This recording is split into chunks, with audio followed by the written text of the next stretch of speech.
முருகன் புராணம் என்பது சிவனும் பார்வதியும் மகனாகப் பெற்ற கார்த்திகேயனின் பிறப்பு, அவனது வீர தீர சாகசங்கள், சூரபத்மனை கொன்றது போன்ற கதைகளை விளக்கும் கந்த புராணத்தை அடிப்படையாக கொண்டது.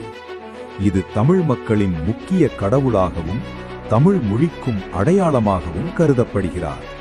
இவர் ஸ்கந்தன், குமாரன், சுப்பிரமணியன், சேவற்கொடியோன், வேலன், ஷண்முகன், கந்தன், கார்த்திகேயன், முருகன், ஆறுமுகன் போன்ற பல பெயர்களால் அழைக்கப்படுகிறார்.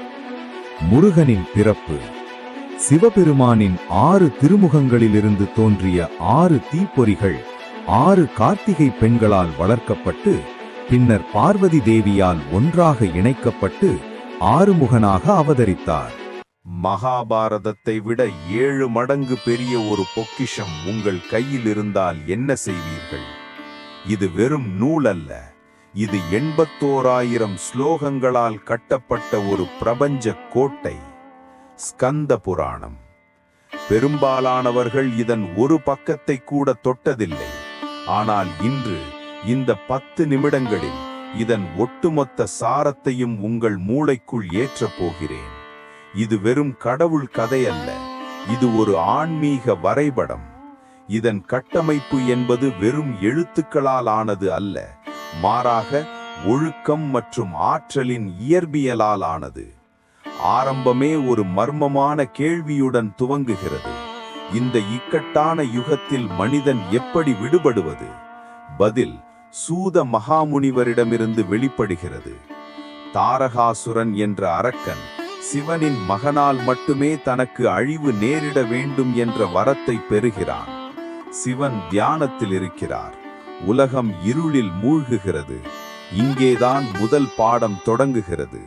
தீவிரமான நோக்கமில்லாமல் மாற்றம் சாத்தியமில்லை.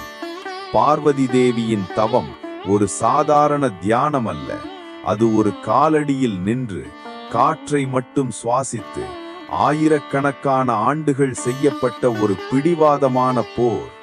இந்த மன உறுதிதான் சிவனின் தியானத்தை கலைக்கிறது. அதன் விளைவாக உருவானவர்தான் ஸ்கந்தன் அல்லது கார்த்திகேயன். அவர் வெறும் போர் வீரர் அல்ல, அவர் ஒழுக்கத்தின் வடிவம். ஒரு சிறுவன் எப்படி தேவசேனைக்கு தளபதியானார்?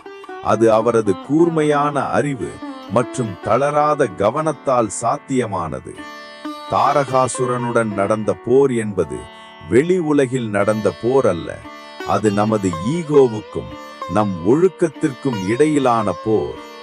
ஈகோ மலை போல வளரும் போது ஸ்கந்தனின் வேல் போன்ற கூர்மையான புத்தி மட்டுமே அதை தகர்க்க முடியும். இந்த புராணத்தின் 60% பகுதி இந்தியாவின் புவியியல் பற்றி பேசுகிறது. காசி, கேதார்நாத், ராமேஸ்வரம் என பல இடங்களை இது வெறும் கோவில்களாக பார்க்காமல் ஆற்றல் மையங்களாக பார்க்கிறது. இது பண்டைய இந்தியாவின் கூகுள் மேப்ஸ். மரங்களை வெட்டுவது உங்கள் அதிர்ஷ்டத்தை அழிக்கும் என்றும், நதிகளை தூய்மையாக வைத்திருப்பது உங்கள் மனசாட்சியை தூய்மையாக வைத்திருப்பதற்கு சமம் என்றும் இது எச்சரிக்கிறது. தற்கால சுற்றுச்சூழல் அறிவியல் சொல்வதை இது ஆயிரக்கணக்கான ஆண்டுகளுக்கு முன்பே சொல்லிவிட்டது. கர்மா என்பது வெறும் செயல் அல்ல, அது ஒரு சுழற்சி. உங்கள் ஒவ்வொரு செயலும் ஒரு சூழ்நிலையாக மீண்டும் உங்களிடமே வரும். இதுதான் ஸ்கந்த புராணம் நமக்கு கற்பிக்கும் வாழ்க்கை முறை.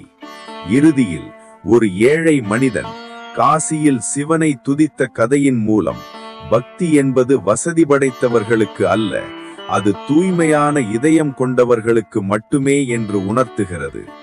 இந்த புராணம் ஒரு கால பேழை. நீங்கள் உங்கள் ஈகோவை அழிக்க தயாரா? உங்கள் பயணத்தை தொடங்க இதுவே சரியான நேரம்.